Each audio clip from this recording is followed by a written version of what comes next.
പായസം ഇഷ്ടായോ? ഇഷ്ടായോ? കൊള്ളായിരുന്നോ?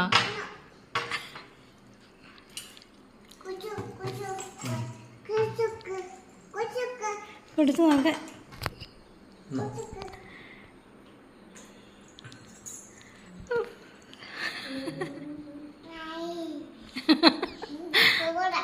സൂപ്പറാണ്.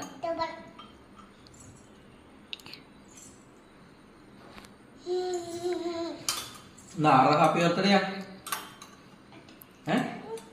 ആരുടെ ഹാപ്പി ബർത്ത്ഡേ ആരുടെയാ തീർന്നു പോയെന്ന്. ആരുടെ ഹാപ്പി ബർത്ത്ഡേ ആരുടെ? അമ്മയുടെ ഹാപ്പി ബർത്ത്ഡേ എന്ന്. ഹാപ്പി ബർത്ത്ഡേ പറഞ്ഞോ? എപ്പോ ഹാപ്പി ബർത്ത്ഡേ പറ അമ്മയുടെ അടുത്ത്. അമ്മയുടെ അടുത്ത് ഹാപ്പി ബർത്ത്ഡേ പറ. അമ്മയുടെ അടുത്ത് പറ ഹാപ്പി ബർത്ത്ഡേ എന്ന് പറ. ഹാപ്പി ബർത്ത്ഡേ ആണ്.